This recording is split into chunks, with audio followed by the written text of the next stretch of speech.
Hello বন্ধুরা, শিক্ষা and টিউটোরিয়ালের পক্ষ থেকে তোমাদের সবাইকে স্বাগত। আজকে আমরা আলোচনা করব উচ্চ মাধ্যমিক 2023-24 শিক্ষাবর্ষে এবিটিএ টেস্ট পেপারের ইতিহাস বিষয়ের প্রশ্ন উত্তর নিয়ে। এই সেটে আমরা সমস্ত এমসিকিউ এসিকিউ প্রশ্ন উত্তরগুলো আলোচনা করব। প্রশ্ন উত্তর আলোচনা করার আগে অনুরোধ করব, যারা ভিডিওটি দেখছে, যদি ভিডিওটি ভালো লাগে তাহলে অবশ্যই বন্ধুদের মধ্যে প্রচুর পরিমাণে শেয়ার করতে থাকো। যদি তোমরা আমাদের চ্যানেল নতুন হও তাহলে অবশ্যই চ্যানেলটি সাবস্ক্রাইব করে আমাদের সাথে যুক্ত থেকো। এবার আমরা একের দাগের এমসিকিউ উত্তরগুলো দেখে নেব। একের দাগের একের প্রশ্ন, আধুনিক ইতিহাস চর্চার জনক বলা হয়, উত্তর হবে ইবন খালদুনকে। পরের প্রশ্ন, আমি নেতাজিকে দেখেছি গ্রন্থটির রচয়িতা হলেন, উত্তর হবে নারায়ণ সান্যাল। পরের প্রশ্ন, নতুন বিশ্ব শব্দটির প্রথম ব্যবহার করেন, উত্তর হবে আমেরিগো ভেসপুচি। পরের প্রশ্ন, যোগ্যতমের উদ্বর্তন তত্ত্বের প্রচার করেন, উত্তর হবে চার্লস ডারউইন। পরের প্রশ্ন, যে ম্যাচিংটি দেওয়া হয়েছে এর দাগের উত্তরটি হওয়া উচিত। পরের প্রশ্ন, বাংলায় দ্বৈত শাসন ব্যবস্থার অবস্থান ঘটান, উত্তর হবে রবার্ট ক্লাইভ। পরের প্রশ্ন, ভারতের ম্যাকিয়াভেলি নামে পরিচিত, উত্তর হবে নানা ফড়নবিস। পরের প্রশ্ন, দক্ষিণ ভারতের বিদ্যাসাগর কাকে বলা হয়, উত্তর হবে বিশালিঙ্গম পান্তুলু। পরের প্রশ্ন, মেকলে মিনিট ঘোষিত হয়, উত্তর হবে 1835 খ্রিস্টাব্দে। পরের প্রশ্ন, লোকহিতবাদী নামে পরিচিত, উত্তর হবে গোপাল হরি দেশমুখ।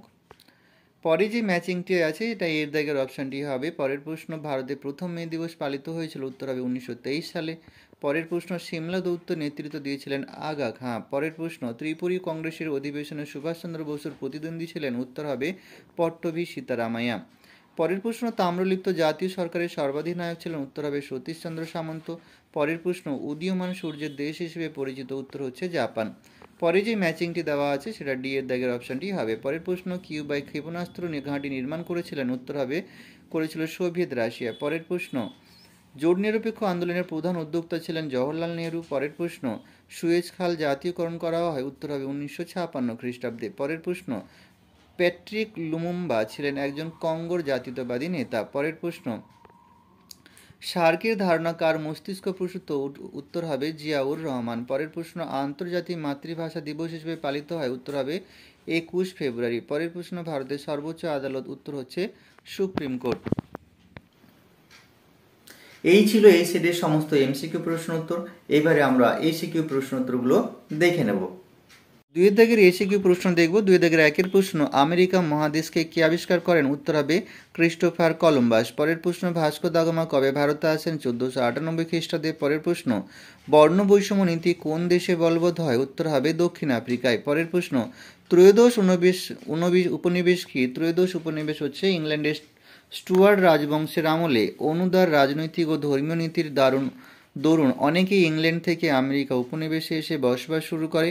উপনিবেশবাসীরা এভাবে বর্তমান মার্কিন যুক্তরাষ্ট্রের পূর্ব উপকূলে 13টি উপনিবেশ গড়ে তোলে, যেগুলি একত্রে ত্রয়োদশ উপনিবেশ নামে পরিচিত।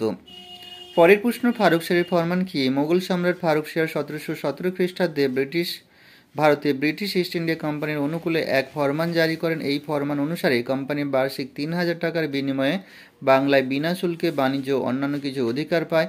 এটি ফারুক শাহের ফরমান নামে পরিচিত। পরের প্রশ্ন, সূর্যাস্ত আইন কি? কর্নওয়ালিস প্রবর্তিত চিরস্থায়ী বন্দোবস্তের অন্যতম শর্ত ছিল সূর্যাস্ত আইন।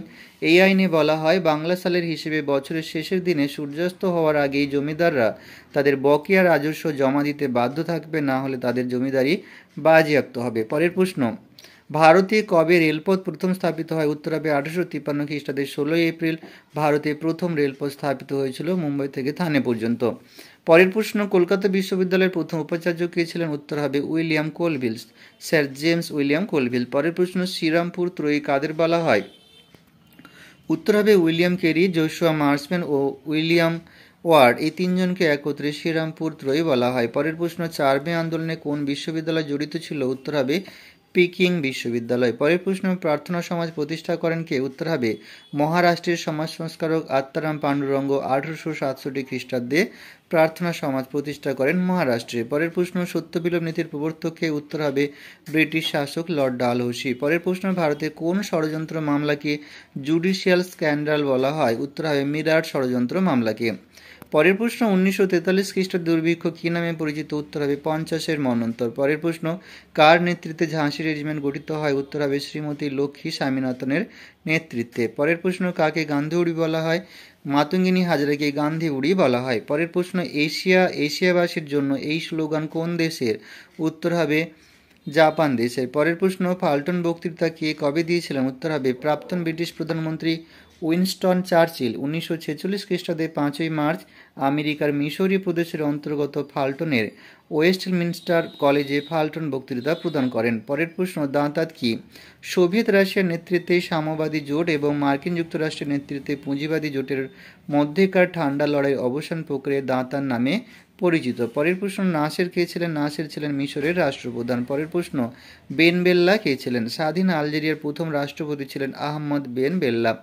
পরের প্রশ্ন, অথবা দিয়ে ইন্দোনেশিয়া কারা উপনিবেশ গড়ে তোলেন? উত্তর হবে ওলন্দাজরা। পরের প্রশ্ন, ভারতের মহাকাশ কর্মসূচির জনক কাকে বলা হয়? ভারতের মহাকাশ কর্মসূচির জনক বলা হয় পদার্থবিদ ডক্টর বিক্রম সারাভাইকে। এই ছিল এই সেটের সমস্ত এসিকিউ প্রশ্নোত্তর। এখানে ভিডিওটি শেষ করছি। ভিডিওটি ভালো লাগলে বন্ধুদের মধ্যে প্রচুর পরিমাণে শেয়ার করতে থাকো। তোমাদের পরীক্ষার আগাম শুভেচ্ছা রইল। সবাই ভালো থেকো, সুস্থ থেকো।